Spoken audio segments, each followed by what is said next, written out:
Soy Abigail Neshijal Luna Flores, tengo 17 años, vivo en Puebla, estudio en CONALEP Puebla 1, la carrera de electromecánica industrial. No, sí quiero estudiar la universidad, sí tengo planeado estudiarla.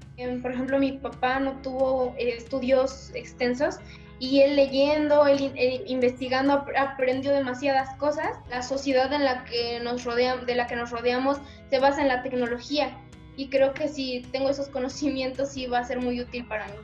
Sí, es una diferencia enorme, pero no solo depende de estudiar, sino de la persona y lo que quiera hacer con su vida.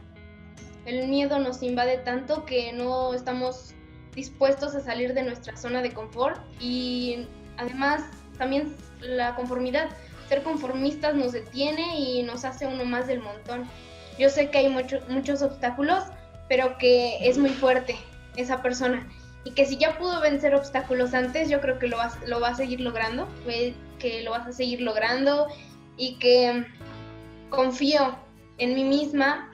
Soy ingeniera y me siento bien, le estoy echando ganas, me siento bien conmigo misma, estoy orgullosa de mí, sé lo que quiero, tomo las decisiones y mis papás me apoyan.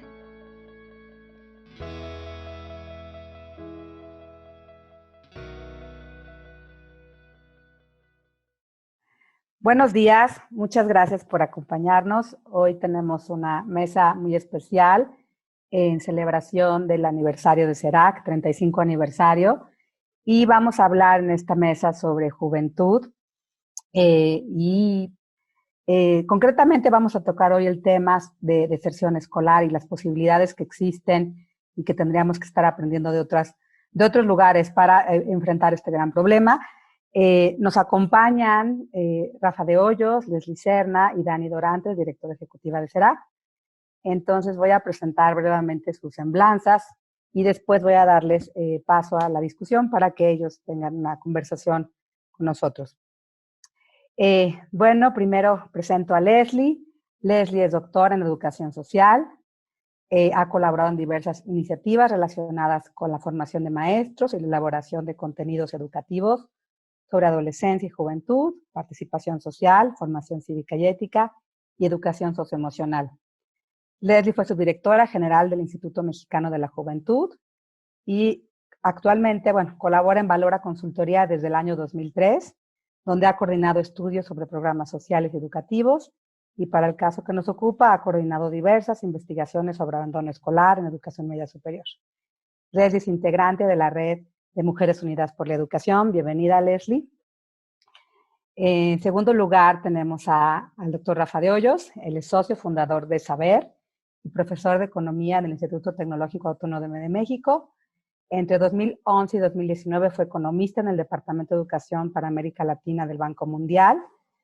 Entre 2008 y 2010, Rafael se desempeñó como coordinador de asesores de la Subsecretaría de Educación Media Superior en México. Antes de ingresar a la SEP, trabajó en el Departamento de Investigación del Banco Mundial en Washington, D.C. Y en su desarrollo profesional destaca su participación como investigador en la Escuela de Negocios, en la George Business School de la Universidad de Cambridge, en el World Institute for Development Economic Research y en la Comisión Económica para América Latina y el Caribe, ambas organizaciones de las Naciones Unidas. Rafa es autor de más de 20 publicaciones en el campo de la economía del desarrollo y ganador del Premio Nacional de Economía 2007. Bueno, Rafa, tu currículum, igual que el de Leslie y el de Dani, es muy amplio, entonces aquí corto.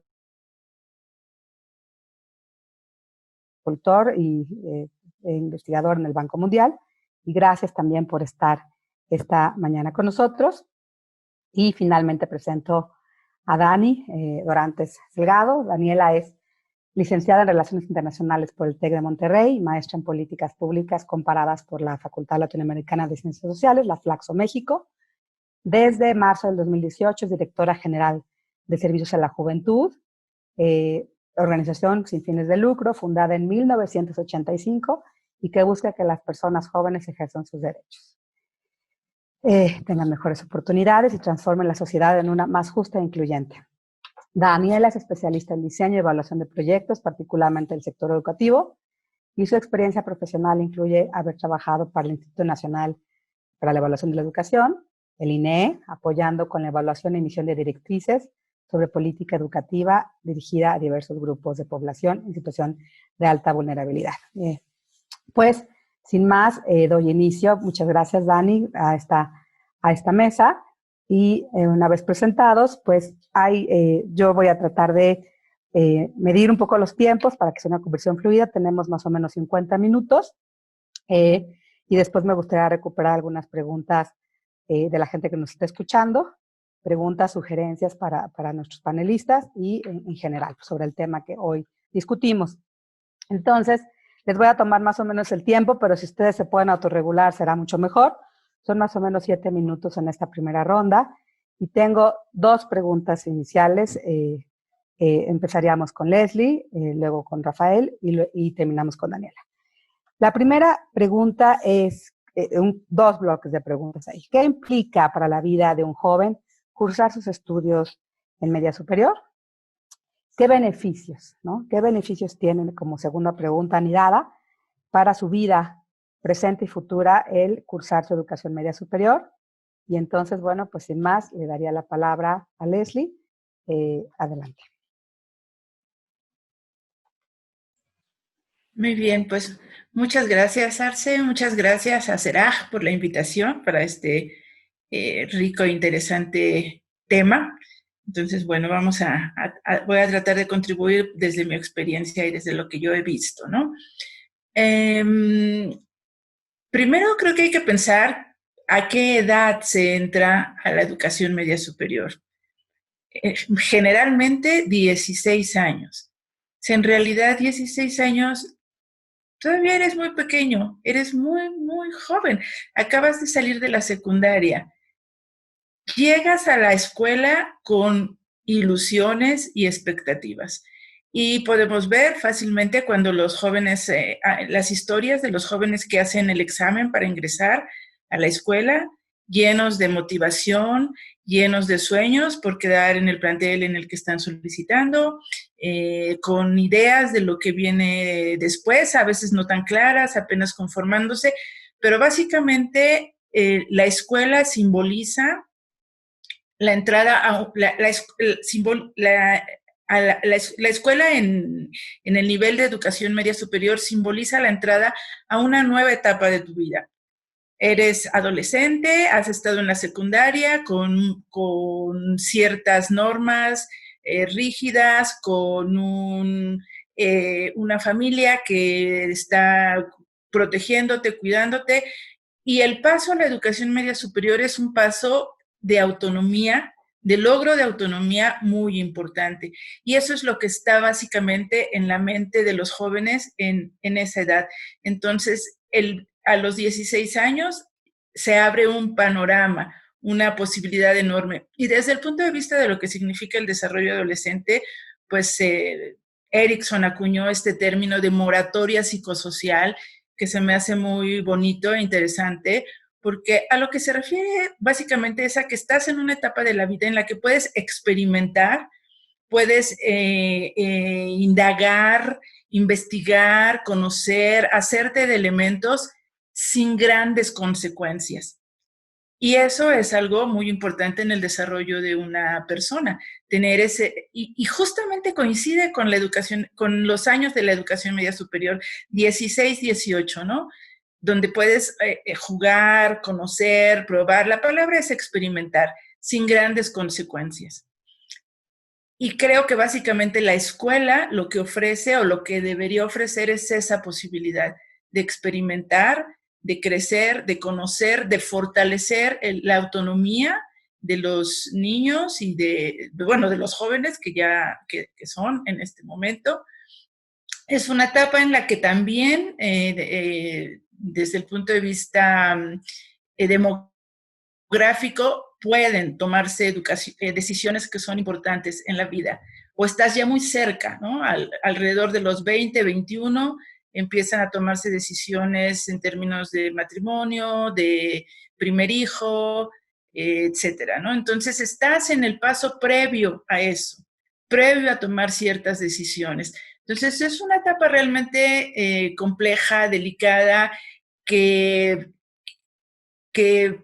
define puede definir trayectorias de vida. En ese sentido, pues las posibilidades y la riqueza de la escuela en ese momento es importante. Otra circunstancia que ocurre en esa edad y en el interior de la escuela es las expectativas de futuro. No solo lo que estás viviendo en el presente, sino la ilusión de tener más. Justo lo que oímos en la chica que acaba de hablar en el video, ¿no? Cuando entras al primer año de la preparatoria, piensas que vas a continuar.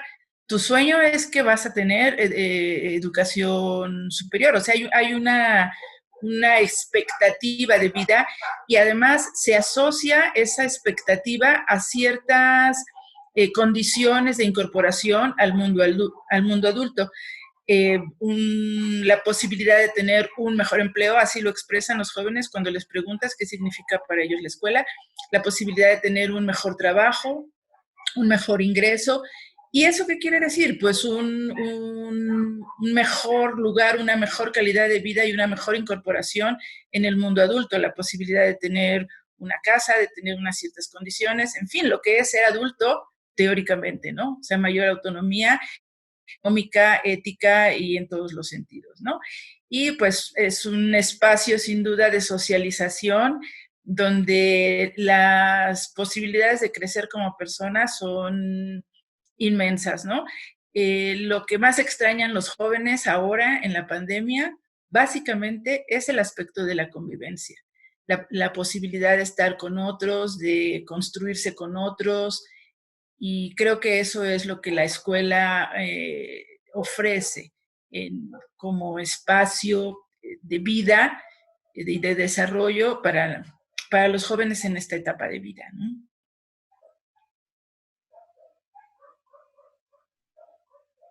Muchas gracias, Leslie, y gracias por ajustarte a los tiempos para tener un debate más rico entre todos. Le daría la palabra a Rafa de Hoyos también con estas dos preguntas, ¿no? ¿Qué significa para los jóvenes cursar su educación media superior y qué gana los jóvenes y la sociedad, ¿no? Al presente y en el futuro, a partir de los estudios de media superior? Adelante, Rafael. Muchas gracias, gracias Arce por la introducción y a los organizadores por la invitación. ¿Qué es lo que ganan o qué está en juego detrás de esa decisión de terminar o no terminar la educación media superior? Pues yo creo que uno no exageraría al decir que lo que está en juego pues es tu futuro educativo, tu futuro laboral y por lo tanto tu futuro económico, pero también tu futuro no económico en torno a los indicadores más importantes que determinan tu bienestar. Entonces, de alguna manera, lo que está en juego cuando estos jovencitos están decidiendo si quedarse o no en la educación media superior, donde se concentra, así lo sabemos, el grueso del abandono escolar en México y en gran parte de América Latina, están decidiendo sobre su bienestar futuro. Lo que nos dice la investigación, no solo para México, pero a nivel internacional, es que la educación es uno de los principales indicadores, principales determinantes de tus salarios futuros, de tu empleabilidad. No solamente se limitan a beneficios económicos la educación, sino también hay beneficios no económicos, como por ejemplo los que tienen mayor educación tienen mejores indicadores de salud. Inclusive la construcción de instituciones democráticas depende de la escolaridad de la población, proclividad al crimen, proclividad a tomar malas decisiones de vida, como el embarazo adolescente, también está relacionado con la escolaridad, proclividad a construir instituciones mucho más inclusivas, también está relacionado con la educación, pero todos estos beneficios, los económicos y los no económicos, están supeditados a que se cumpla con un gran supuesto que se debe de cumplir mientras los niños y jóvenes están en su etapa formativa. Es decir, no se trata de que los niños y jóvenes vayan a la escuela por el hecho de estar calentando la banca. De lo que se trata y lo que hay detrás del beneficio de la educación son los aprendizajes. Entonces, los niños y los jóvenes, para que puedan explotar todos los beneficios que acabo de mencionar detrás de la educación, tienen que aprender. ¿Y tienen que aprender qué? Pues lo mínimo necesario. Tienen que aprender a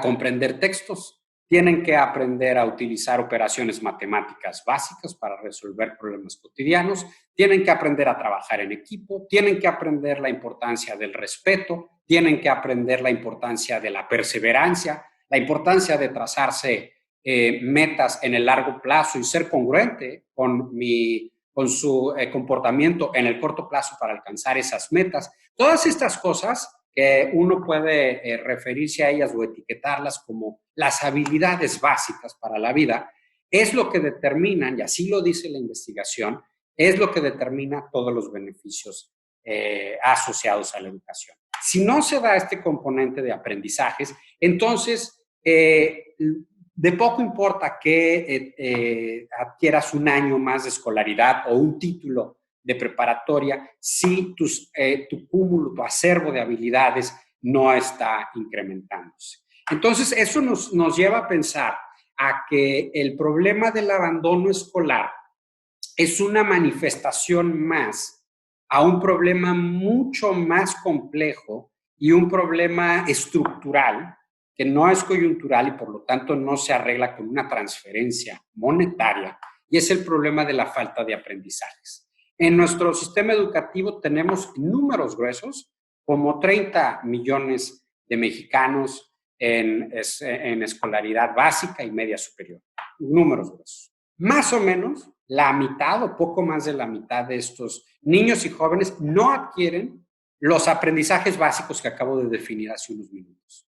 Es decir, 15.9 millones de mexicanos están escolarizados, esto antes de la pandemia, están escolarizados y no comprenden textos. Saben leer, pero no entienden el mensaje que les envía cada uno de los párrafos. Saben hacer operaciones matemáticas básicas, sumar, restar, multiplicar y dividir, pero no saben utilizarlas para resolver problemas razonados. Tienen muy bajas habilidades socioemocionales como la empatía, la facilidad de trabajar en equipo, la perseverancia y un montón de etcétera. Entonces, para la mitad de la población, la educación, no solamente la educación media superior, pero la educación como un todo, está fallando. Es un fiasco. Es una población que está invirtiendo su tiempo y no está adquiriendo las habilidades que requiere. Entonces, ¿qué significa la educación media superior? Significan todos estos beneficios siempre y cuando sean los aprendizajes. Y los aprendizajes, para que se den, no es solamente, como describen los economistas, un fenómeno de demanda. Es decir, ¿cuáles son los fenómenos de demanda? Bueno, pues los jóvenes se salen de la educación media superior porque no tienen dinero. Y entonces eso es, hasta cierto punto son buenas noticias, porque quiere decir que uno puede abatir el abandono escolar simplemente relajando la restricción presupuestaria, dando una transferencia monetaria. Si uno acepta que el problema del abandono escolar es una manifestación del problema más grande, que son la falta de aprendizajes, pues entonces poco o nada se puede hacer con una transferencia monetaria. Lo que uno tiene que hacer es realmente abordar el problema de la falta de aprendizajes, que ese problema se va gestando en muchos casos desde los orígenes de estos jóvenes hoy en la educación media superior, pero que nacieron en un hogar en pobreza, no recibieron la educación infantil temprana, fueron a una escuela primaria con recursos precarios, docentes que no tenían los conocimientos o no sabían transmitirlos, y un montón de etcéteras. Y entonces su trayectoria educativa está plagada de deficiencias, de déficits de aprendizaje, y cuando llegan a los 16 años, la legislación mexicana, como bien lo decía Leslie, les abre toda una gama de oportunidades que antes no tenían porque están emancipándose. La legislación mexicana les permite adquirir un trabajo remunerado en la formalidad, y entonces cuando uno no sabe sumar, restar, multiplicar y dividir y tiene que aprender álgebra en la preparatoria y resulta que tu primo te ofrece una chambita en la vulcanizadora de la esquina, pues entonces esa chambita se vuelve muy atractiva porque cada día que voy a la escuela me están recordando que yo no sé sumar, multiplicar, restar y dividir. Entonces, esto es quizá para otro bloque, porque se me acabó el tiempo, pero eso, el tener un diagnóstico certero de cuáles son los beneficios asociados a la educación y cómo estos están vinculados con las decisiones, entre comillas, de los niños de abandonar, es la condición necesaria para poder tener un buen diseño en contra del abandono. Gracias.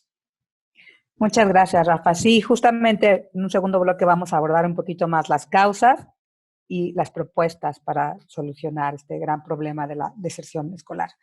Pues le daría la palabra a Dani Dorantes. Dani, retomando las bondades de la educación, lo que significa estudiar la media superior para los jóvenes, que fue una exposición muy completa desde la visión de Leslie, ¿no? Lo que es ser joven y lo que significa para estos jóvenes seguir en la escuela, pero lo que significa también, como lo abordó Rafa, ¿no? En la economía, en el futuro, en las probabilidades de desarrollo, en la capacidad de ser una sociedad más democrática, más incluyente, ¿no?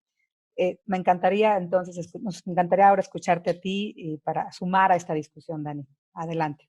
Gracias, Arce. Gracias a todos por lo que dijeron. Ahorran un poco lo que tendré que decir. Creo que hay 2 puntos clave, ¿no? Es qué pasa después con la vida de un joven que dejó la escuela y pierde la primera oportunidad de saber que pudo. O sea, es una gran oportunidad. Hay una sensación de fracaso cuando el chico deja la escuela, él o la chica deja la escuela. En CERAC tenemos otro programa fuera de las escuelas y lo que vemos es eso, es una pues ya me dijeron que no pude, es que soy tonto, es que no puedo. Y por ejemplo, lo que decía Rafa, de constantemente les dijeron que no sabes álgebra, que no sabes matemáticas, que no sabes, te la crees. O sea, el problema es que se la creen. Y entonces, fuera de la escuela, ya sin una afiliación a una institución, que dicho sea de paso, en la escuela no solo pasa el aprendizaje, sino también se te acerca la compañera de salud, se te acercan las vacunas, o sea, se te acerca la institucionalidad del Estado, vas perdiendo toda afiliación a otros derechos, ¿no? Simplemente el acercarte información de educación sexual o acercarte una transferencia, lo que sea, no, lo vas perdiendo. Y la segunda pérdida es que pierdes relaciones. Pensemos, y yo siempre recuerdo cuando yo era más joven y recuerdo mi etapa de la adolescencia y fueron o mis primeros fracasos de noviazgos o mis primeros noviazgos o mis primeras amigas y mis primeros fracasos de amistad. Pero estaban ahí, ¿sabes? Y sabías que al verano siguiente ibas a despertar, ibas a estar ahí. Y yo recuerdo que me ponía muy nerviosa porque iba a ver a mis amigos, ¿no? Y este espacio social que representa la escuela, al perderlo también pierdes ese sentido de camaradería, de trabajar, de estar con otros. Y en la juventud, como lo decía Leslie, se forma la autonomía, pero antes de lograr la autonomía se forma la identidad. Y esa identidad de quién eres, cómo eres, quién te gusta, qué te gusta, ¿no? Con quién te sientes más cómodo y con quién no, lo vas probando en la escuela. Y te vas de la escuela y pues pierdes ese chance de saber quién eras. Y lo que se te queda es una cultura de fracaso. Y eso es un cúmulo. O sea, el abandono no es solo la decisión del joven de decir ya no pude. Porque me parece, y eso siempre lo he dicho, es que el joven no deserta y el joven no abandona. El que no dio los recursos suficientes para que el joven estuviera ahí, el que no entendió que el problema era más complejo de lo que creían ser una decisión individual, capacitada, porque pues ya eres más cercano al mundo adulto y puedes tomar esa decisión. Para nosotros, y lo vemos con los jóvenes y las jóvenes con las que trabajamos en el trayecto de la secundaria a la preparatoria, y es pues entender su realidad compleja, o sea, entender que te están formando noviazgos, que están entendiendo su sexualidad, que inclusive van a probar sus primeros consumos de drogas porque están ahí, porque están a la vuelta de la esquina, porque hay un montón de violencia en sus barrios, que esa violencia pues a veces hace que no quieran ir a la escuela porque la noche anterior algo pasó en su barrio, hubo una balacera, ¿no? Ese contexto adverso que les dice una y otra vez, no te quedes ahí. Entonces son como dos fuerzas que ponen al joven en el centro, ¿no? Una fuerza de la escuela diciéndole, no puedes, es tonto, no sabes álgebra, no sabes física, porque además cada vez los contenidos son más avanzados y todos los rezagos que traes de atrás no los puedes cubrir de la noche a la mañana. Y por afuera la fuerza de su contexto, ¿no? Diciéndoles, es mejor que trabajes, es mejor que vivas, aquí ya no vas a encontrar nada, solo estudian los que no van a tener un trabajo. Son dos fuerzas y el joven que está formando su identidad, adquiriendo sus herramientas, se queda sin la posibilidad de probar. Y esa no posibilidad de probar, de experimentarse, de construir, se construye en su primera experiencia de un gran fracaso y también tiene grandes efectos en la vida comunitaria. Un joven, cuando ejerce su liderazgo de manera positiva hacia él, hacia su grupo y hacia su comunidad, puede transformarlo todo, de verdad. Cuando no, lo puede transformar hacia otros efectos. Se vuelve una persona más deprimida, con menos, inclusive, por ejemplo, menos habilidades parentales.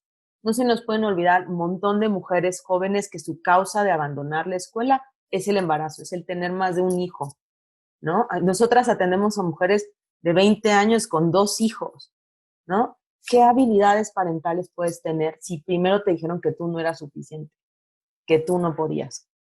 Entonces, pensando en la energía positiva del poder y el haber logrado, creo que el estudiar, el educarte, y como bien dice Rafa, no quedarte nada más sentado en la banca calentándola, sino aprender, pasa por aprenderte tú, o sea, quién eres, aprender tus relaciones, cómo te vas con los demás y aprender esos conocimientos que te van a dar las habilidades para enfrentarte al mundo adulto.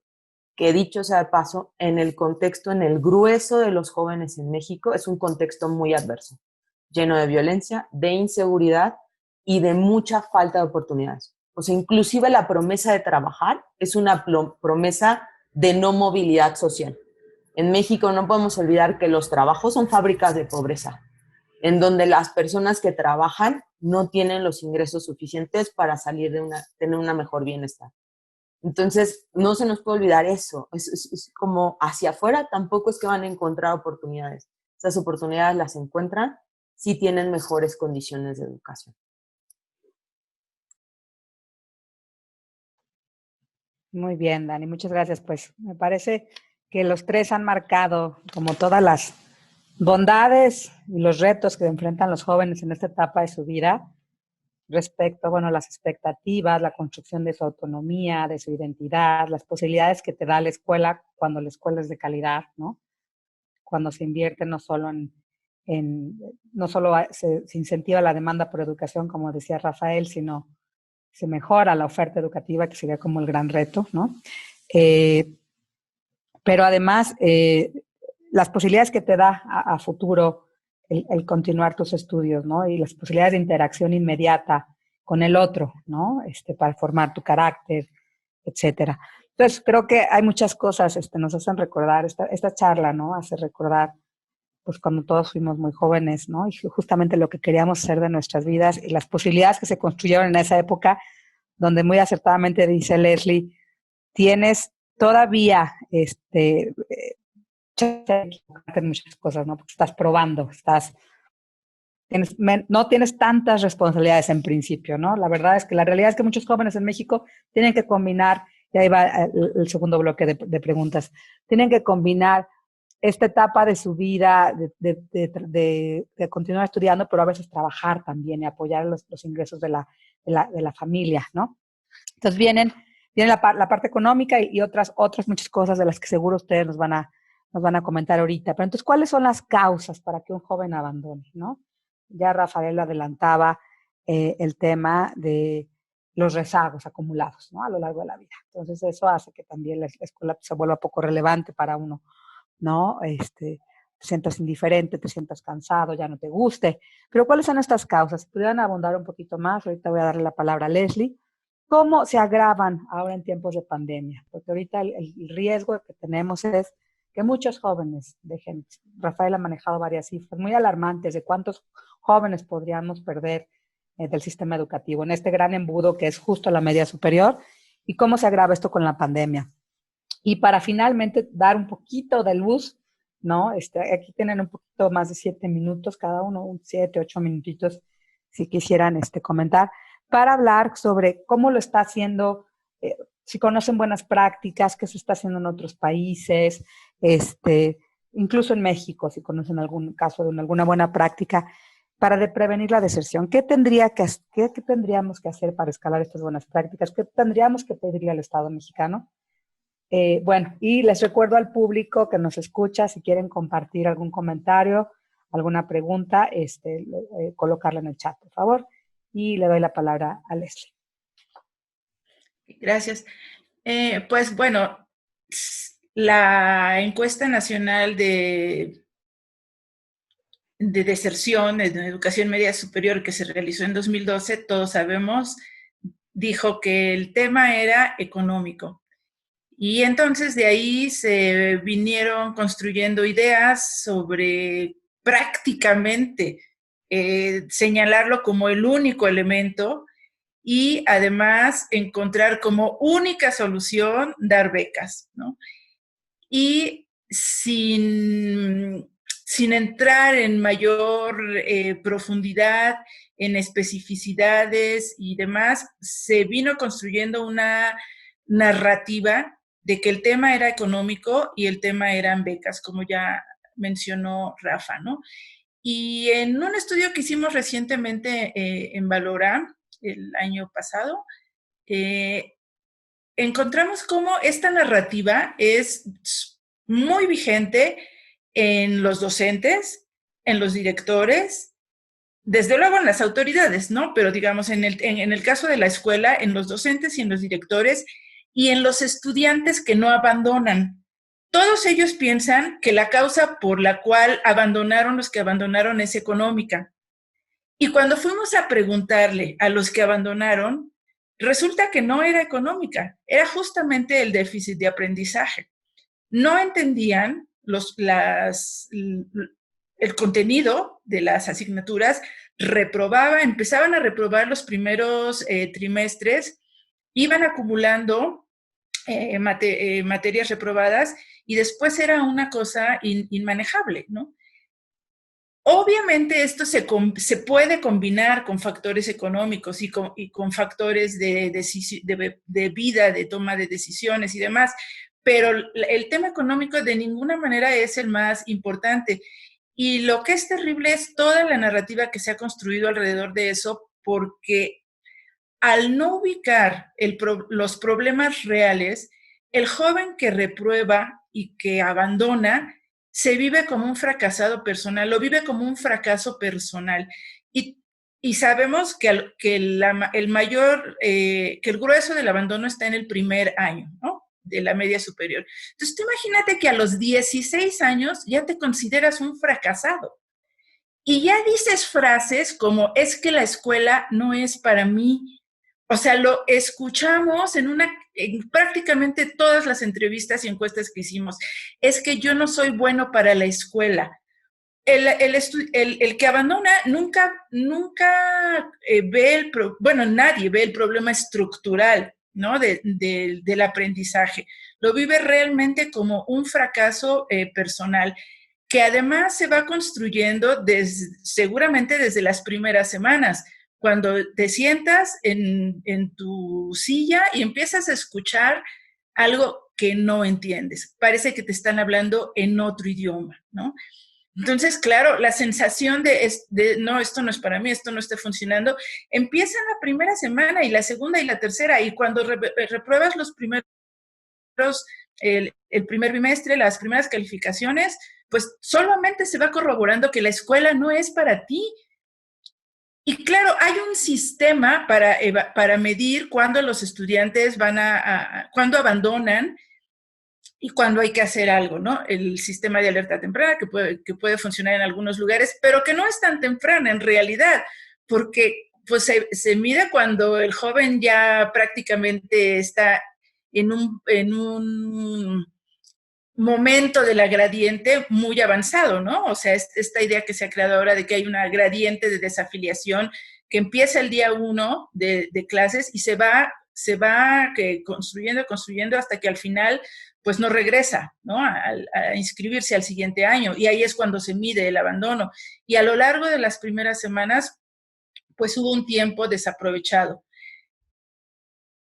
Entonces, creo que el problema definitivamente tenemos que empezar a cambiar la narrativa, empezar a ser consciente de que hay un tema de aprendizaje que ya han mencionado y no voy a andar, pero y la forma como se combina con la parte económica es interesante. Quisiera leerles un pequeñito testimonio de un chico que dice, dado que mi carencia de eficacia en la zona de estudios hace que mi asistencia a la escuela y el dinero que se invierte en esto sea inútil, dejando a mi familia sin dinero para verdaderas necesidades, aparte de que al ser mal estudiante no merezco seguir y sería mejor ir a trabajar para tener dinero para las verdaderas necesidades de mi familia. O sea, es un testimonio donde tú puedes ver claramente cómo se cruza, sí lo económico, pero sí un tema de cómo me valoro a mí mismo porque no puedo. O sea, si yo pudiera, es que el esfuerzo económico de mi familia valdría la pena, pero no vale la pena porque no puedo. O sea, es una elaboración clarísima de cómo se va construyendo esto, ¿no? Los estudiantes los que se quedan, viven además con un pie afuera. Eso es lo que nosotros detectamos. O sea, aún los que se quedan viven con un pie afuera, en un riesgo permanente de abandonar, porque están sujetos a un estrés académico muy grande. Y no es por lo que se dice ahora de que son la generación de cristal y que no aguantan nada y que nosotros sí aguantábamos. No, es que ha habido un deterioro de la educación básica muy grande, muy importante. Y entonces los estudiantes que entran a la educación media superior vienen con un déficit, pero no es un déficit individual, no es porque ellos tengan carencias cognitivas, o sea, es un problema estructural de la educación básica que se ha acumulado y que Rafa ya nos narró. Y aquí otro pequeño testimonio. Otro motivo es mi situación emocional. A causa del modelo de trabajo en la escuela, suelo tener ataques de ansiedad y la escuela no es de mucha ayuda últimamente, porque en ocasiones es demasiado el estrés hacia nosotros o hacia mí. Incluso he llegado a llorar y a enfermarme, ya que a veces se me hacía muy pesado la entrega de trabajos de un día a otro y eso me ocasionaba mucho estrés. Y como ese, hay decenas de testimonios que pudimos detectar. Y es a lo que están sujetos. Y es un estrés porque no entiendo. Y tengo que hacer un trabajo, o 5 o 7 trabajos que tengo que entregar mañana y no le entiendo cómo. Entonces, pues, es realmente milagroso quedarse en la escuela. Lo milagroso es quedarse en la escuela, ¿no? Buenas prácticas. Bueno, no sé si son buenas prácticas, pero ¿por dónde empezaría? Hay que escuchar. Y aquí quiero resaltar la campaña que está haciendo la Red de Mujeres Unidas por la Educación, porque está convocando a escuchar. Vamos a escuchar a los jóvenes y a las jóvenes. ¿Qué dicen, no? Tengo el testimonio de una chica que dice, he pensado en dejar la escuela porque tengo muchos problemas en mi casa y porque quisiera trabajar ya para apoyar a mi familia y en lo que se necesite y poder sacar a mi primo de la cárcel, apoyar a mis papás y a mis hermanos e incluso tíos y primos, porque me siento aislada, encerrada y no puedo liberarme, porque no cuento con el apoyo de mi mamá y porque yo estoy sola con mi abuelita. Esa es una joven. ¿Y qué dice su maestro? Desertan por flojera y apatía por el estudio, producto de vivir en esta época en donde los medios de comunicación como el celular hacen todo, no quieren hacer el mínimo esfuerzo, se frustran fácilmente. Pues para mí esos testimonios reflejan es que lo primero que se necesita es escuchar. Es necesario escuchar qué están viviendo los jóvenes y las jóvenes para poder definir a partir de ahí ciertas políticas. Creo que ya me pasé del tiempo, entonces en la siguiente, si hay todavía siguiente ronda, puedo platicar un poquito más. Sí, seguro nos va a dar tiempo a reflexión final de cada uno, breve quizá, pero con peloteo de algunas preguntas que nos han llegado. Pues quizá, Rafa, si abundas un poquito en esto, ¿no? Como que ya hablaron mucho de la problemática, pero entonces, ¿qué se puede hacer, no? ¿Qué se puede hacer? Bueno, no sé si quieres abundar en las razones del abandono, que ya un poquito todos han colocado cosas, pero ¿qué se puede hacer para buscar soluciones? Porque pensamos en soluciones desde la escuela, desde la sociedad civil, desde los propios padres de familia, y sin omitir, por supuesto, la responsabilidad del Estado mexicano, ¿no? Entonces, le doy la palabra. Claro, yo quiero empezar por esto último, la responsabilidad del Estado mexicano, porque si uno está erróneamente convencido de que el abandono escolar es producto de una decisión individual, o sea, esto que hablaba hace unos minutos en mi intervención anterior, un fenómeno de demanda, entonces, pues todo se arregla con, ya sea relajando la restricción presupuestaria, una beca, que sabemos a través de las evaluaciones de impacto, que una de ellas, yo fui parte de un equipo que realizó una evaluación de impacto del programa PROVEMS, el programa que existía en el sexenio anterior, y ya es una evaluación experimental, es desde el punto de vista metodológico, estadístico, muy robusta, y está mostrando que el impacto de las becas del programa PROVEMS es igual a cero. Cero sobre el abandono, cero sobre matemáticas, cero sobre comprensión lectora. Entonces, no es un fenómeno de demanda, es un fenómeno mucho más complejo, es un fenómeno de oferta, es un fenómeno de el que abandonó, como bien lo dijo Daniela, el que abandonó es el Estado mexicano, abandonó su responsabilidad de garantizar aprendizajes cognitivos básicos para todos y cada uno de los niños en México.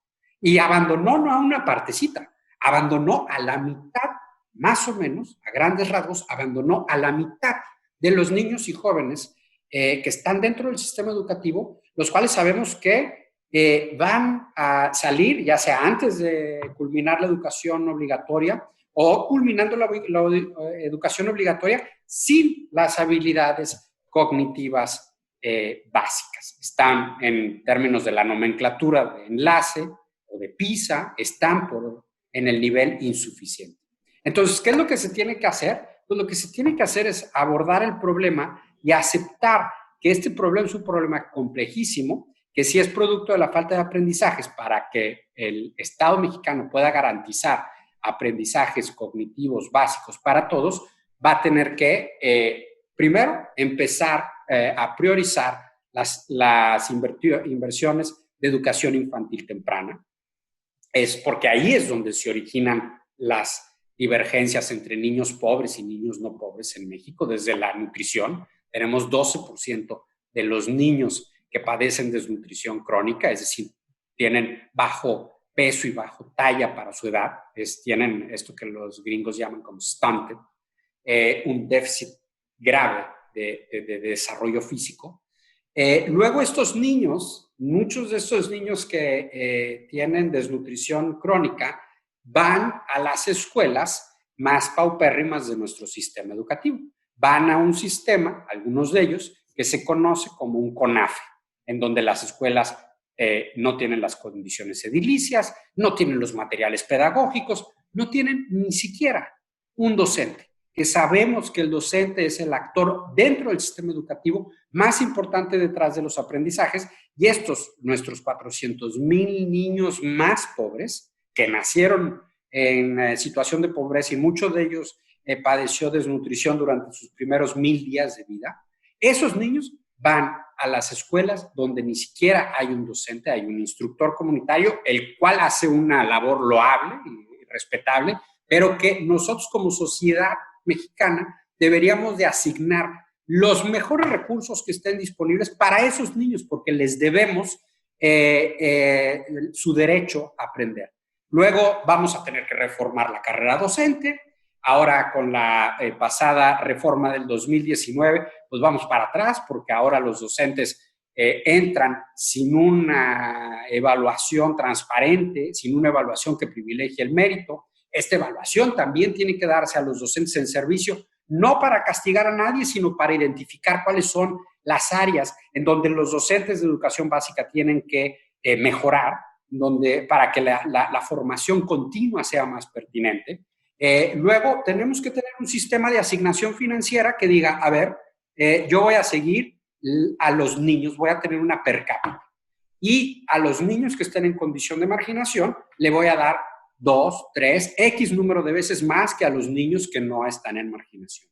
Es decir, tenemos que reconocer que para que se dé un mismo nivel de aprendizajes entre un niño de Ocosingo, Chiapas, versus un niño de Monterrey, al de Ocosingo, Chiapas, como sociedad, le tenemos que dar más que al de Monterrey, simplemente por todo lo que acabo de mencionar. Eso nos va a llevar muchos años, pero tenemos que empezar a hacerlo ya. O sea, tenemos que empezar por lo menos poniendo en la basura esta narrativa que bien describía Leslie, de todo esto se debe al individuo y porque no tiene dinero. Si le damos dinero y aún así se sale es porque es un flojo, es un fracasado. Queremos arreglar toda una trayectoria educativa plagada de ineficiencias y deficiencias. Queremos arreglar el problema de la falta de desarrollo infantil temprano. Queremos arreglar la desnutrición en el grado 10, dando 600 pesos al mes. Es absurdo, es imposible.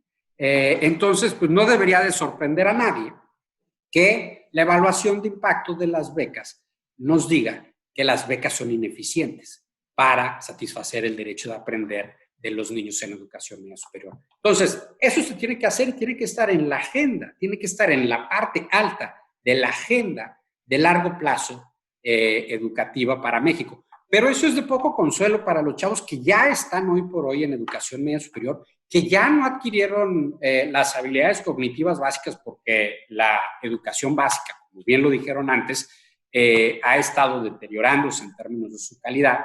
Entonces, ¿qué les decimos a estos jóvenes que ya están en educación media superior? Bueno, afortunadamente, sí hay buenas prácticas, sí hay buenas estrategias que se han probado en países de la región y en Estados Unidos, y lo que hacen estas estrategias es, imagínate que hay un déficit de este tamaño entre lo que los niños y jóvenes deben de saber en educación media superior y lo que saben por toda esta trayectoria educativa tan deficiente. Lo que uno tiene que hacer es tratar de cerrar al máximo estas brechas. Entonces, darles tutorías para remediar todas las deficiencias que tienen, sobre todo en matemáticas, comprensión lectora, y fortalecer las habilidades socioemocionales. Esto tiene un retorno económico, o sea, tiene mucho sentido desde el punto de vista económico, aún y que no logra reducir el abandono escolar. Sabemos que lo que valora el mercado laboral son las competencias, las habilidades, los aprendizajes, no necesariamente los años de escolaridad. Entonces, ¿qué es lo que debería estar haciendo el Estado mexicano? Trabajar en una agenda que tenga el largo plazo, desarrollo infantil temprano, esquemas de financiamiento que privilegien a los marginados, una carrera de docentes donde se privilegie el mérito, que solo los mejores puedan entrar a la docencia, y en el muy corto plazo, identificando primero, diagnosticando en dónde están estos jóvenes que tienen niveles insuficientes en habilidades cognitivas básicas y poniendo en marcha una serie de estrategias de remediación, tutorías, esto que se llama el teaching at the right level, enseñar de acuerdo al nivel de competencias de cada individuo, se puede hacer a través de las tecnologías de la información. Es decir, hay cosas para hacer, pero lo primero es que se tiene que abandonar esta narrativa tóxica de que todo es producto de la falta de recursos económicos y todo es una decisión del individuo. Muchas gracias, Rafael. Pues miren, vamos sumando como algunas ideas, ¿no? El tema, decía Leslie, de escuchar a los jóvenes, ¿no? Porque de pronto damos soluciones o pensamos en cosas, pero se nos olvida qué es lo que están sintiendo, cómo lo están atravesando, qué está pasando por las familias, pero por supuesto no podemos olvidar, recuerdo una frase del doctor Tuirán en su momento cuando le preguntábamos qué se podía hacer para mejorar justamente, para abatir el problema de la deserción escolar en media superior, decía justo lo que acaba de decir Rafael, ¿no? Tendríamos que invertir en la primera infancia, ¿no? Entonces es una cadenita de política articulada que tiene que empezar desde muy temprano, ¿no? E implica, por supuesto, una mejor planeación del gasto, ¿no? Aquí es muy importante porque Rafael nos dice, no es solo invertir por el lado de la demanda, sino mejorar la oferta. Y aquí el tema es, tenemos todo el presupuesto o buena parte del presupuesto colocado en becas, ¿no? Necesitaríamos redistribuir ese presupuesto para colocarlo en otras acciones, justamente de mejora, de pago a tutores, de mejora de la capacitación docente, muchas otras cosas, ¿no? De pronto os preocupa, ¿no? Esta narrativa, mucho la narrativa de responsabilizar al joven por el abandono, pero mucho también la narrativa de pensar, como lo coloca Leslie perfectamente, ¿no? Que todo es un tema económico desde el lado de las becas, ¿no? Decisiones económicas.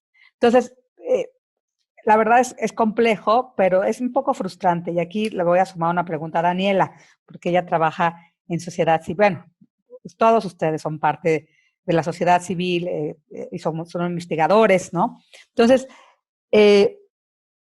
Dani, un poquito, ¿qué podemos hacer desde la sociedad civil organizada, desde la academia, ¿no? Para hacer exigible que el Estado atienda de manera integral el tema, ¿no? Del abandono, porque lo que estamos viendo, lo vimos en el programa Secretaría de Educación, lo vimos en la iniciativa de presupuesto que se está discutiendo ahorita en Cámara de Diputados, que no hay esta visión, no se recoge la visión de los especialistas, la visión de la investigación educativa en las propuestas de cómo se va a asignar el gasto, ¿no? Entonces pareciera que vamos a tener otros años, este año al menos que sigue, con las mismas políticas, ¿no?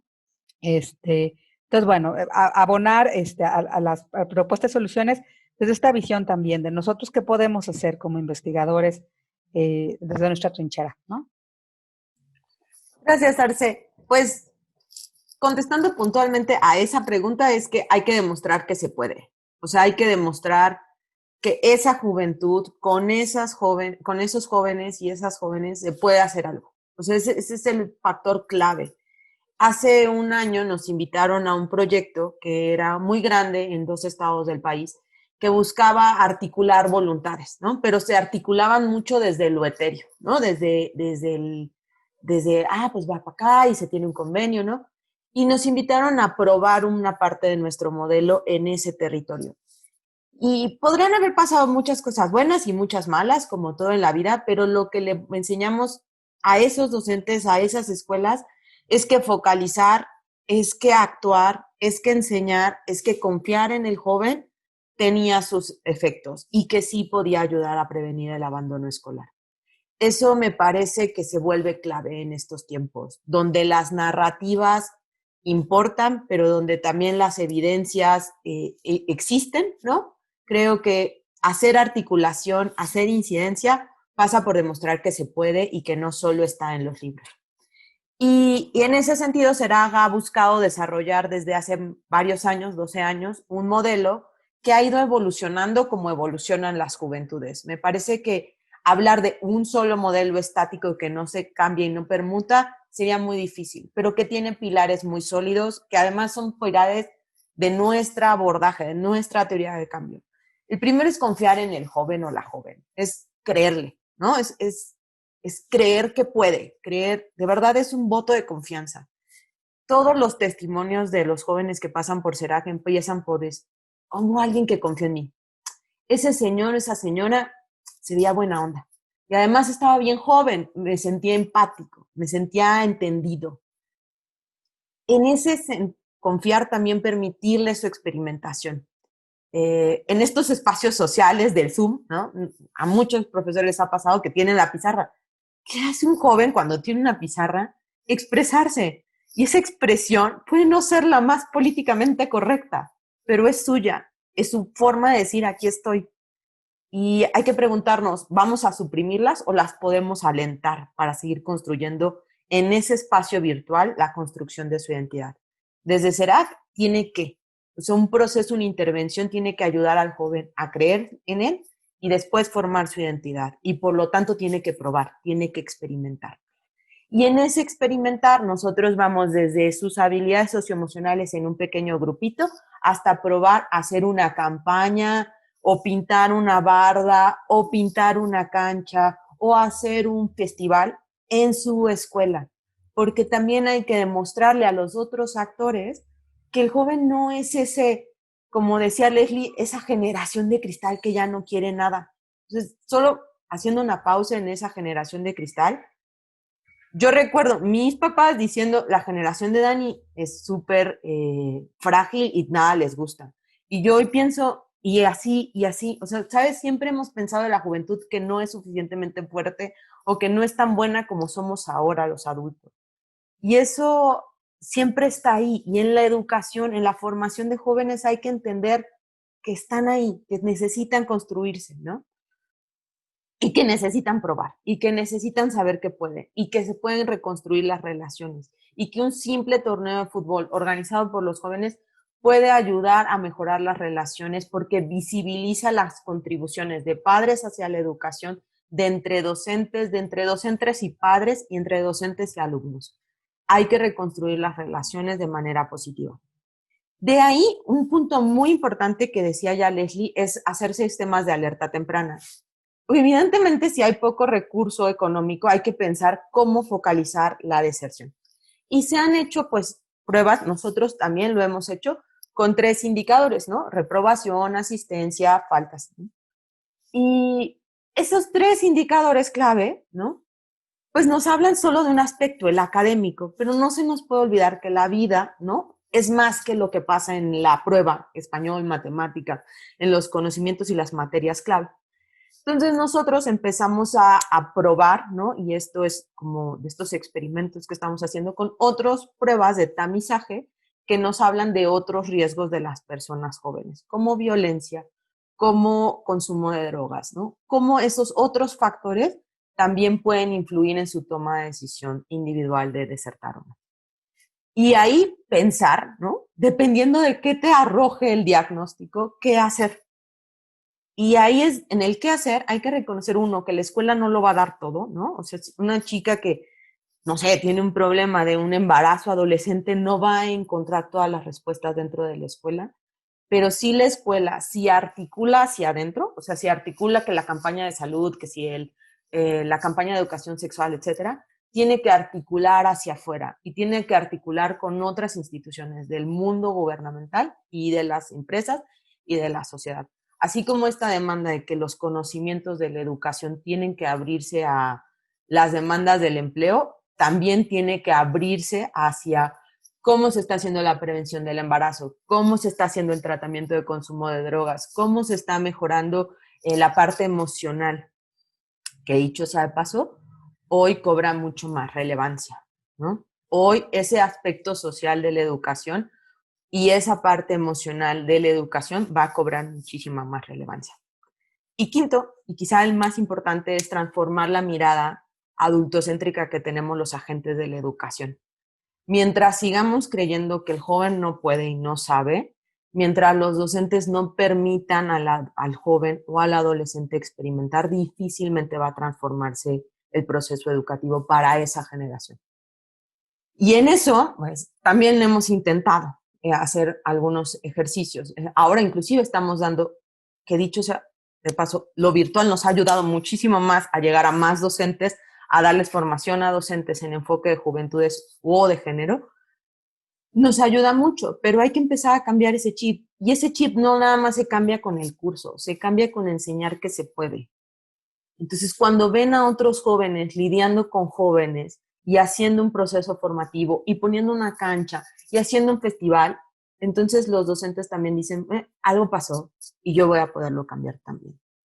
Creo que el ejemplo arrastra más que las palabras y ese es el trabajo, por lo menos de CERAC y de otras organizaciones de la sociedad civil, que queremos contribuir a que más jóvenes puedan ejercer plenamente su derecho a la educación.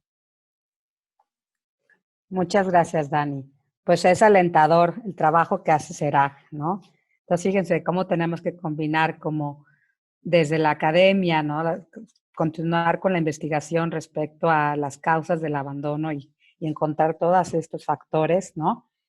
Y en una suerte de denuncia, ¿no? Decir, bueno, pues, ¿qué le falta hacer el Estado mexicano, ¿no? Pero también recopilando buenas prácticas y recopilando este trabajo cercano que hacen algunas organizaciones de la sociedad civil, como en este caso CERAC, para trabajar con los jóvenes, ¿no? Y darles oportunidades y brindarles esperanza, ¿no? Porque lo peor que nos puede pasar es tirar la toalla. Les quiero leer algunos comentarios y preguntas que nos han llegado del público y a partir de eso ya, bueno, si quieren abonar sobre los comentarios y o hacer una pequeña intervención de cierre. Bueno, nos escribe Mari Carmen y nos dijo que, bueno, que excelente foro, Mari Carmen Campos. También nos escribe Héctor Díaz y nos dice qué podría hacerse para que los chicos se motiven para seguir estudiando, ¿no? Melissa Castro dice, me encanta el tema, la mayoría de las veces nosotros como estudiantes no somos escuchados, ¿no? Se piensa que somos débiles en cuanto a cómo nos sentimos con la carrera o cómo nos está yendo a la hora de expresarnos, de entender y mostrar esas habilidades y conocimientos aprendidos en la escuela. Aldo Nava también nos dice, muy buena temática, lo importante es también construir soluciones, dar soluciones y formar identidad y el interés por estudiar es lo principal. Carlos Solís nos dice, siempre será fundamental tener interés en los estudios, una motivación, un ambiente de estudio. Las clases en línea no son lo mismo que las presenciales, pero estaría bien unas pláticas, por así llamarles, para alumnos que están a punto de abandonar sus estudios. Fanny González dice, aún el abandono escolar también se da por la falta de dineros para continuar con los estudios, que un poco se comentó al inicio, ¿no? Pero no les gusta, pero también porque no les gusta la carrera o el ambiente de la escuela, ¿no? Que es muy importante, cómo son nuestras interacciones en la escuela. Angélica Guillén nos dice, exacto, las actividades recreativas y culturales generan relaciones y liberan el estrés. Entonces, no solo hay que sobrecargar las tareas porque así no existe aprendizaje. Bueno, tenemos un par de comentarios más, se los leo y les doy ya paso a los comentarios de ustedes. Laura Castillo dice, el tema es sumamente importante para toda la sociedad educativa. Por algún u otro motivo, la toma de decisión del abandono del sistema educativo tiene grandes, tiene grandes consecuencias negativas, no debería ser la única forma de transmisión y preocupación, es un tema para todo el país que nos compete a todos, aquí lo que decíamos, las distintas capas de responsabilidad. Daniela Altamirano, es muy bueno que apoyen a los jóvenes y que se intente que muchos sigan con sus estudios gracias a diferentes formas de ayudar al seguimiento y la formación de los jóvenes. Lupita Ruiz, este tema es muy amplio y es bueno que se preocupen por los jóvenes en cuanto a situación académica. Sabemos que existen muchos factores, tanto para el alumno, para que salga adelante en la sociedad. Y finalmente, Karen Bisk dice, la motivación es un tema que incumbe a todos, tanto a maestros, alumnos, incluso a los padres, porque el alumno necesita ser motivado por ambas partes. Y si una de estas partes hace lo contrario, el alumno se desmotivará y lo llevará a tomar la decisión de abandonar la escuela. Pues bueno, como ven, muchos de los comentarios tienen que ver con la motivación, qué se puede hacer, ¿no? Para motivar que los jóvenes sigan trabajando, que no se desafilien de la escuela, entre otras cosas. Pero bueno, yo le daría entonces la palabra a los tres. Me gustaría que tuviera cada uno oportunidad de hacer un breve comentario de cierre, agradecerles a todos su participación y toda la diversidad de ideas y cosas que nos han colocado hoy aquí para la discusión. Entonces le daría la palabra a Leslie, 3 minutitos, luego a Rafael y cerramos con Daniela, ¿no? Ok, muchas gracias, Arce. Pues yo solamente agregaría que en efecto es muy importante el tema de las tutorías y estamos detectando que el tema hoy es un tema de aprendizaje. Claro, hay que abonar en todo la calidad de la oferta educativa en general, pero ya en el momento hay que atender el tema de las tutorías. Y aquí también decir que eso requiere una inversión económica importante, porque de hecho tutorías es una de las estrategias más utilizadas en todos los subsistemas y en todas las escuelas. O sea, existe. El problema es que son los mismos maestros dando la tutoría y la mayor parte del tiempo que ellos dedican a esa actividad no es una actividad pagada, adicional, digamos, y no necesariamente han tenido una formación para ser tutores. Entonces, simplemente se ha convertido en una clase más, ¿no? Que no logra satisfacer y resolver los problemas. Entonces, hubo un intento de hacer un sistema nacional de tutorías que se quedó ahí como una idea que no cuajó. Es complejo porque cada subsistema tiene que pensar sus estrategias y cómo, ¿no? Sabemos que hay una diversidad tremenda, pero sí es necesario que haya una inversión muy fuerte en tutorías porque la solución tiene que ser remedial y para eso se requiere recursos, ¿no? Y por el otro lado, a nivel de otra estrategia que me parece importante es la de fortalecer a las escuelas para la toma de decisiones. Y en eso yo creo que el programa Yo No Abandono no tenía, o el movimiento, porque no era programa, no estaba mal pensado, o sea, tenía una buena base, ¿no? La idea de que las escuelas sean las que discutan y definan y hagan su estrategia y haya como toda una reflexión colectiva de la escuela en torno al asunto. O sea, no medidas que vienen solamente desde arriba que les den muchos recursos a las escuelas y mucha autonomía y capacidad de decidir. Y luego que la escuela tenga esos elementos para ver dónde invierte, cuáles son las prioridades, qué está pasando con sus estudiantes en particular, ¿no?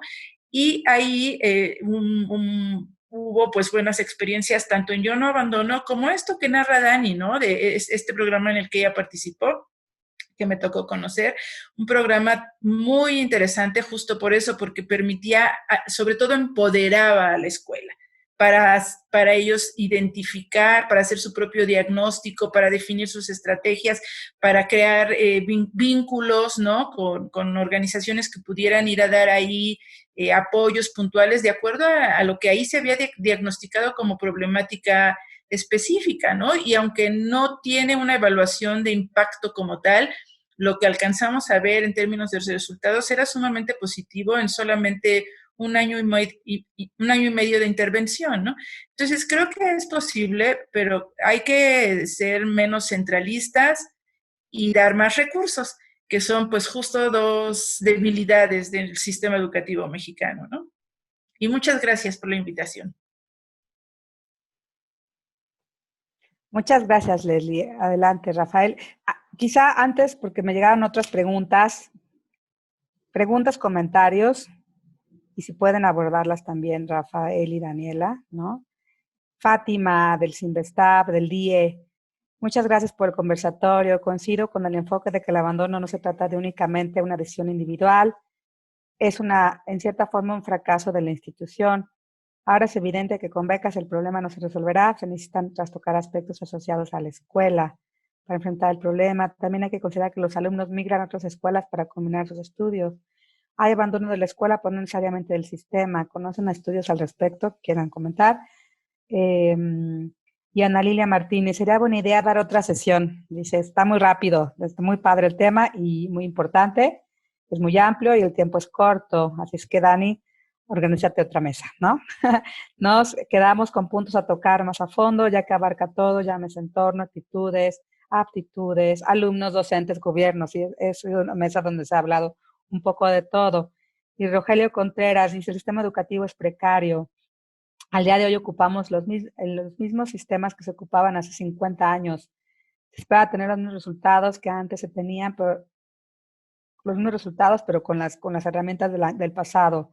La situación aquí es que en estos tiempos los entornos y ciudades cambian continuamente. ¿Por qué no se mejora o ajusta el sistema educativo a las nuevas dinámicas de progreso? Bueno, pues una pregunta de los 64,000, pero creo que hay muchas cosas que se han estudiado aquí. Le daría la palabra a Rafa y después a Daniela, si quieren comentar parte de esto también. Muchas gracias. Yo quiero aprovechar para hacer una especie de anuncio y cosas que me hubiera gustado ahondar más. Por ejemplo, nos preguntaba Arce en la intervención pasada cómo se van a exacerbar estos problemas que teníamos ya antes de la pandemia, a raíz de la pandemia y del cierre de clases, de la falta de interacción entre seres humanos, que es una parte integral del proceso educativo. Y para esto hay una página de la organización civil a la que represento hoy, que es Saber, y si van a saber.org.mx, ahí van a poder encontrar un documento que escribí en torno a los efectos de la pandemia y cómo podemos mitigar los efectos educativos de la pandemia, en donde hago simulaciones, cuánto se va a aprender de aprendizajes, cómo le va a pegar esta pérdida de aprendizajes al abandono escolar futuro y qué se puede hacer. Y resumo toda la evidencia internacional en un documento de 10 páginas. Habiendo dicho esto, yo quiero terminar la intervención con una propuesta que está muy de la mano con lo que mencionaba Leslie, que si hay una de las estrategias que sabemos que es eficiente para poder incrementar las oportunidades de estos jóvenes que ya están en educación media superior con todas las deficiencias que hemos descrito los tres, y son las tutorías. Pero las tutorías cuestan dinero. Ahora, tenemos un programa que se llama el programa Jóvenes Construyendo el Futuro, que no necesariamente están construyendo el futuro, mucho menos hoy por hoy donde la economía está cerrada.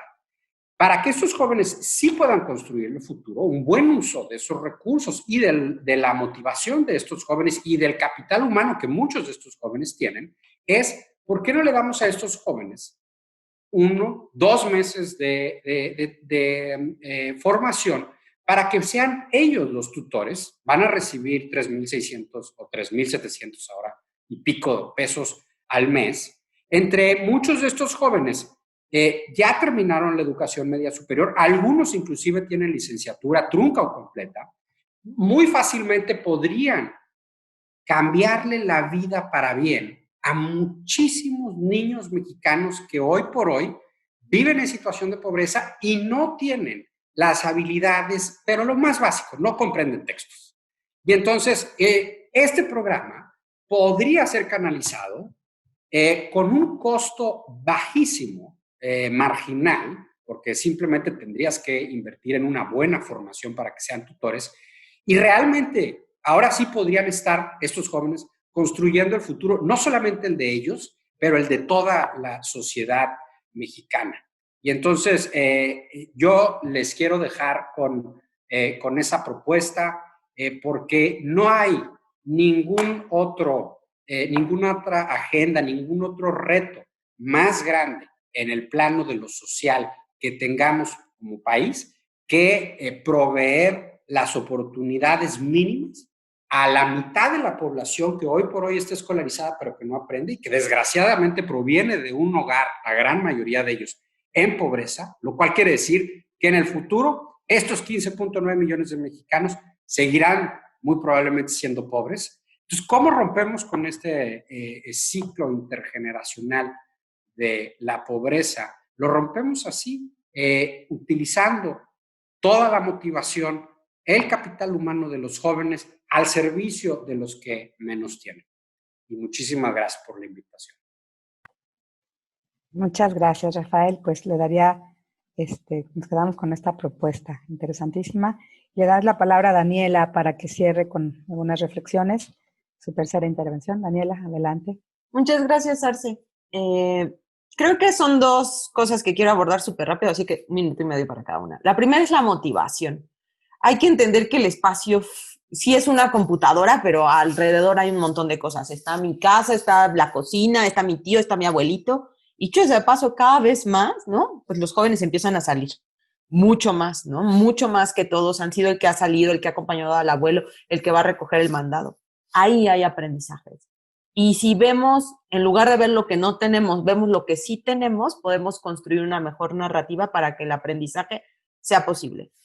No sé, nosotros hicimos unos ejercicios con los jóvenes, siempre ponderando en Zoom que tengan interacción, que puedan dialogar, pero que dialoguen no solo entre ellos, sino con su ambiente. Y había un ejercicio inclusive con una cuchara, ¿no? Y cómo hacemos un slow motion que con la cuchara. Y cómo utilizamos los elementos que tenemos para transmitir, para divertirnos y para aprender. Eso me parece clave y sigue siendo clave durante la adolescencia, juventud. pero esa motivación también tiene que venir en el docente y en la familia. O sea, nos contaban mucho los docentes de las escuelas en las que estamos, Dani, pero es que ya, o sea, ya no encuentro qué, o sea, de verdad ya, o sea, yo apenas le entiendo al Zoom, pero además de eso, ya no encuentro qué, o sea, de verdad me canso, ¿no? Y quien no se ha cansado del Zoom es que de verdad está muy extraño, ¿no? Entonces, ¿qué creo que ahí es encontrar motivación en esas cosas que sí tenemos, en lo que sí podemos? En entender que lo que estemos logrando tiene un gran efecto porque la pandemia es muy grande y cobrar la justa proporción de quienes somos frente a un fenómeno más grande y de ahí tomar fuerzas para aportar a la construcción de una mejor escuela, porque dicho sea paso, no podemos, ¿sí? Si me preguntan qué es lo más importante, es no podemos volver a la escuela que teníamos antes de la pandemia. La escuela no puede volver a ser la misma de marzo de 2020. Esta pandemia tiene que servir para revolucionar y que la escuela sea distinta. Y un elemento que la hace distinta mejor es articular voluntades. En este sentido, ¿no? Les cuento en el ejemplo del proyecto que contaba Leslie, que hicimos en 2 estados, un aspecto clave de dar la tutoría es reconocer uno que el docente no le iba a dar porque es tiempo extra y que los pobres están como contando horas. 2, que no hay recursos adicionales de dónde sacar. La ley de presupuesto que si le saco de un lado, le quité a otro y en estos momentos no estamos para tener más dinero. Pero sí tenemos estudiantes. CERAC lleva dando tutorías a estudiantes de las medias superiores y las secundarias, porque hay que recordarlo, el abandono se va gestando desde la secundaria, con apoyo de universitarios de escuelas locales. Pero esos universitarios necesitan una formación. Y esa formación pasa, 1, por aprender a enseñar lo que ellos saben, y la segunda es volver a comprender a las juventudes, porque aunque sigan siendo jóvenes, no es lo mismo trabajar con tu par como par a volverte su tutor y enseñarle desde tu enfoque, desde tu nueva cercanía, la autonomía y al mundo adulto, volverte a poner con la misma paciencia, el mismo amor y la misma tolerancia a sus desventajas educativas, porque las desventajas son individuales y del contexto, pero pesan mucho en el proceso educativo. Entonces, con eso, mucha motivación, encontrar lo que sí tenemos en lo que hay, reconocer que la escuela no puede ser la misma y que para no ser la misma tenemos que sumar voluntades entre diferentes actores. Pues muchas gracias, Daniela. Ha sido un placer moderar esta discusión con 3 personas muy comprometidas con los jóvenes desde sus distintas trincheras. Los invito a seguir el trabajo de CERAC, también de la organización que lidera Rafa de Hoyos, con Jennifer O'Donoghue y con otros colegas, investigadores, el trabajo que hace Valora Consultoría. Hago también un comercial desde la Red de Mujeres Unidas por la Educación, de la que yo también soy parte. Tenemos un portal que se llama El Morral, donde hemos colocado todas las problemáticas que implica la pandemia, propuestas de solución, voces. Tenemos una sección de vocería donde hemos escuchado distintos docentes de otros niveles también, porque además es un conjunto, ¿no? Entonces, bueno, que se siga, que vean estos espacios donde hay investigación, donde hay propuestas, donde hay trabajo. Y bueno, pues agradecerle a Dani que me invitó a moderar esta mesa y pues seguimos en contacto para hacer otros foros. Celebro también, Dani, ¿no? Estos 35 años de Servicios para la Juventud, hacen un trabajo fantástico y qué bueno que tú estás liderando ahora desde allá, ¿no? Pues saludos a todos, gracias al auditorio, a la gente que nos mandó sus preguntas y nos siguió en las redes sociales en vivo. Muchas gracias.